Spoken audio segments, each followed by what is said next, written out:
أعوذ بالله من الشيطان الرجيم. بسم الله الرحمن الرحيم. السلام عليكم ورحمة الله وبركاته. وعليكم السلام.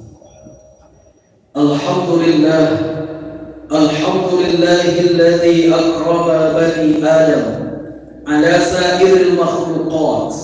أشهد أن لا إله إلا الله الملك الحق المبين، وأشهد أن محمدا عبده ورسوله صادق الوعد الأمين. اللهم فصل وسلم وبارك على سيدنا محمد وعلى آله وصحبه أجمعين. أما بعد. Bapak-bapak, ibu-ibu, hadirin wal hadirat yang insyaallah pada hari ini kita semua dimuliakan oleh Allah Subhanahu wa taala. Kembali kita bersyukur kepada Allah dengan mengucapkan alhamdulillahi rabbil alamin. Yang mana Allah masih pada hari ini masih diberikan nikmat, masih diberikan hidayah, masih diberikan rahmat kepada kita. Artinya adalah kita semua ini merupakan pilihan-pilihan Allah. Betapa banyak saudara-saudara kita yang di luar sana yang mana memiliki nikmat, badannya sehat, tetapi hidayah tidak ada baginya. Tidak ditancapkan hidayah baginya. Tidak ada terdengar suara azan, tidak ada rindu datang ke rumah Allah ini. Tetapi hari ini kita yang masih berada di rumah Allah ini, artinya adalah kita semua merupakan pilihan-pilihan Allah. Maka oleh sebab itu yang harus kita lakukan sebagai hamba yang beriman dan bertakwa kepada Allah ialah yaitu selalulah bersyukuri nikmat Allah. Karena kalimat bersyukur adalah kalimat yang sangat mudah diucapkan tetapi sangat sulit dilakukan. Makanya Allah berpesan kepada kita, la in syakartum la azidannakum wa la in kafartum inna adzabi lasyadid. Jika hambaku ada saja sedikit bersyukur kepadaku, kata Allah, maka pasti akan kutambahkan nikmat kepadanya. Tetapi kata Allah, wala in kafartum, tetapi apabila hambaku tidak mau mensyukuri nikmatku, kufur terhadap nikmatku, inna adzabi lasyadid, sungguh azabku sangatlah pedih, kata Allah. Mudah-mudahan Bapak Ibu yang dirahmati oleh Allah, kita yang hadir di rumah Allah ini, kita berdoa kepada Allah, mudah-mudahan yang ada di dalam diri kita hanyalah sifat mensyukuri nikmat Allah, sehingga kita terhindar dari yang namanya sifat kufur kepada Allah. Salawat dan salam semoga tetap tercurahkan kehebatan pucuk pimpinan umat semesta alam, yakninya baginda Nabi besar Muhammad Rasulullah sallallahu alaihi wasallam, dengan mengucapkan Allahumma salli ala sayyidina Muhammad wa ala ali sayyidina Muhammad. Bapak-bapak, ibu-ibu yang dirahmati oleh Allah Subhanahu wa taala, di dalam Al-Quran begitu banyak Allah memberikan pesan kepada kita, begitu banyak Allah memberikan peringatan kepada kita, begitu banyak Allah memberikan petunjuk kepada kita, begitu banyak Allah memberikan perintah kepada kita. Salah satunya adalah yaitu terdapat di dalam surah Ali Imran ayat 133 dan 134. Sebagaimana yang Allah katakan, a'udzu billahi minasyaitonir rajim. Bismillahirrahmanirrahim. Wasari'u ila maghfiratin min rabbikum wa jannatin 'arduha as-samawati wal ard u'iddat lil muttaqin, kata Allah. Diawali dengan kalimat wasari'u, kata Allah. Asal katanya adalah sar'a, artinya adalah percepatlah, bergegaslah, bersegeralah. Kemana kita diperintahkan oleh Allah untuk bersegera? Ternyata ada dua perintah yang Allah berikan kepada kita. Pertama adalah yaitu ila maghfiratin min rabbikum, yaitu bersegeralah engkau kepada ampunan Allah, maghfirah, ampunan Allah. Kemudian yang kedua adalah wa jannatin 'arduha as-samawati wal ard, dan bersegera pulalah engkau kepada surganya Allah, yang mana surganya Allah itu arduha as-samawati wal ard, luasnya seluas langit dan bumi, kata Allah. Tetapi di ujung ayat ada Allah katakan u'iddat lil muttaqin, tetapi hanya disediakan bagi orang-orang yang bertakwa. Bapak Ibu yang dirahmati oleh Allah Subhanahu wa taala, definisi takwa secara umum sudah kita pahami. Takwa secara umum artinya adalah mengerjakan segala perintah-perintah Allah dan menjauhi segala larangan-larangan Allah. Menurut Imam Al-Ghazali, sebagaimana yang diterangkan oleh Farid Ahmad dalam bukunya yang berjudul Kuantum Takwa, dijelaskan oleh beliau bahwa yang dimaksud dengan takwa itu ialah merupakan upaya membersihkan diri dari dosa yang sebelumnya belum pernah dilakukan, sehingga lahirlah motivasi dalam diri untuk meninggalkannya. Dengan kata lain, yaitu takwa menjadi upaya untuk menjaga diri dari berbagai kemaksiatan. Itu menurut Imam Al-Ghazali. Maka di dalam Al-Quran, Bapak Ibu yang dirahmati oleh Allah, takwa ditafsirkan ke dalam 3 makna. Yang pertama yaitu khasyah, artinya adalah takut berbalut cinta, dan haibah yaitu pengagungan. Yang kedua adalah taat dalam beribadah. Yang ketiga adalah membersihkan hati dari berbagai dosa. Sekarang sudah kita ketahui apa yang dimaksud dengan takwa itu. Selanjutnya, bagaimana dengan kalau kita ingin menjadi orang bertakwa, bagaimana ciri-cirinya? Bagaimana syarat-syaratnya untuk bisa menjadi orang bertakwa itu? Maka Allah melanjutkan di ayat 134-nya. Ciri-ciri orang bertakwa yang pertama itu ialah alladzina yunfiquna fis sarra'i wad dharra. Artinya adalah orang yang selalu menafkahkan hartanya, menginfakkan hartanya, baik ketika waktu lapang maupun ketika waktu sempit. Bapak Ibu yang dirahmati oleh Allah Subhanahu wa taala, mohon maaf Bapak Ibu, ketika kita melihat seseorang yang mana seorang itu memiliki kebutuhan, yang mana kehidupannya di atas kecukupan, lalu dia menyisihkan hartanya untuk bersedekah, maka kita sebagai manusia biasa saja menganggapnya karena orang itu mampu. Tetapi sebaliknya, ketika kita melihat seseorang yang mana kehidupannya di bawah kecukupan, yang mana dia hanya makan 1 kali sehari semalam, yang mana dia tidak memiliki kebutuhan yang cukup, tetapi dia masih bisa untuk bersedekah, masih bisa menyisihkan hartanya, maka itulah yang kita anggap baru yang namanya menakjubkan bagi kita. Maka oleh sebab itu Bapak Ibu yang dirahmati oleh Allah Subhanahu wa taala, bersedekah ini penting. Karena apa? Karena inilah yang akan menjadi amalan kita. Apalagi kalau kita bersedekah, yaitu sedekah jariyah, yang mana pahalanya terus mengalir kepada kita. Walaupun kita mati, walaupun kita meninggal, tetapi pahalanya terus mengalir kepada kita. Kita lihat bagaimana Rasulullah sallallahu alaihi wasallam, bagaimana kehidupan beliau ketika beliau di kota Madinah, yang mana kebiasaan beliau pagi hari beliau selalu berjalan di pasar-pasar kota Madinah itu setiap pagi. Lalu beliau pergilah ke sudut pasar di kota Madinah. Ada seorang bapak yang tua, yang mana dia sudah buta, lalu dia mengemis. Setiap pagi Rasulullah selalu mengantarkan makanan kepadanya, selalu diberikan makanan, selalu disuapi bapak Yahudi itu. Dia tidak beragama Islam, dia beragama Yahudi. Lalu ketika itu apa kata bapak Yahudi itu? Rupanya bapak Yahudi, bapak tua Yahudi itu, dia selalu, yang mana dia selalu mencaci maki Nabi Muhammad.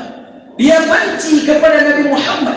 Dia katakan Nabi Muhammad adalah seorang yang berdusta. Nabi Muhammad adalah seorang yang pembohong. Nabi Muhammad adalah seorang penyihir. Dia katakan Nabi Muhammad. Ketika itu Bapak Ibu yang dirahmati oleh Allah, ketika Nabi Muhammad SAW wafat, lalu berpesanlah istri beliau Aisyah kepada sahabat beliau yang bernama Sayyidina Abu Bakar Siddiq. Apa pesannya? Bahwasanya setiap pagi Rasulullah selalu berjalan di kota Madinah, di pasar kota Madinah, selalu memberikan, yaitu bapak tua Yahudi, yang mana dia mengamis selalu diberikan makanan. Lalu dilaksanakanlah oleh Sayyidina Abu Bakar tugas Rasulullah ini. Ketika itu dihantarkanlah oleh Abu Bakar makanan kepada bapak yang tua tadi itu. Lalu diberikan kepada bapak tua tadi itu. Lalu apa kata bapak Yahudi itu? Apakah engkau yang sebelumnya yang selalu memberiku makanan? Lalu apa kata bapak tua Yahudi itu? Betul, aku yang selalu memberimu makanan. Lalu dimakanlah oleh bapak tua Yahudi itu. Tak lama kemudian engkau berbohong. Bukan, yang orang yang selalu memberiku makanan, makanan aku itu dilunakkan sehingga aku murah untuk mengunyahnya. Yang mana dia selalu menyuapiku, tetapi engkau tidak menyuapiku dan makananku agak keras sedikit. Lalu Abu Bakar menunduk. Kemudian bapak tua itu berkata, apakah Nabi Muhammad itu masih di sini, masih di kota ini? Nabi Muhammad itu adalah seorang pembohong. Nabi Muhammad itu adalah seorang pendusta, kata bapak tua Yahudi itu. Abu Bakar mulai emosi, tetapi beliau masih menahan amarah beliau. Lalu apa kata bapak tua itu? Saya ingin bertanya, siapa sebetulnya orang yang selalu memberiku makanan setiap pagi? Lalu apa kata Abu Bakar Siddiq? Wahai bapak tua, ingatlah bahwa orang yang selalu memberimu makanan setiap pagi, yang selalu menyuapimu, yang selalu melunakkan makananmu, ialah baginda Nabi besar Muhammad Rasulullah sallallahu alaihi wasallam. Termenunglah bapak tua Yahudi itu. Menangislah bapak tua Yahudi itu. Apakah engkau betul-betul wahai bapak tua? Aku tidak berbohong, kata. Lalu apa kata bapak tua Yahudi itu? Wahai sahabat Rasulullah, saksikanlah asyhadu an la ilaha illallah wa asyhadu anna Muhammadar Rasulullah. Orang Yahudi yang tidak beragama Islam disebabkan karena apa? Karena Rasulullah selalu memberinya makanan setiap pagi, selalu bersedekah makanan kepadanya. Ya, dia tidak beragama Islam. Ketika Rasulullah wafat, dia memeluk agama Islam. Artinya apa Bapak Ibu yang dirahmati oleh Allah? Artinya adalah kita yang sebagai hamba Allah yang beriman dan bertakwa kepada Allah, maka sisihkanlah harta kita, tolonglah saudara kita. Karena apa kata Rasulullah? Wallahu fi auni al-'abdi ma kana al-'abdu fi auni akhihi. Allah akan menolong seorang hamba selama hamba tersebut mau menolong saudaranya yang tertimpa musibah, yang mengalami kesulitan. Jadi itulah kata Allah ciri orang bertakwa yang pertama. Yang kedua kata Allah ialah ciri orang bertakwa itu ialah wal kadhiminal ghaidha, yaitu orang yang selalu menahan amarahnya. Suatu ketika duduklah Sayyidina Abu Bakar bersama Rasulullah.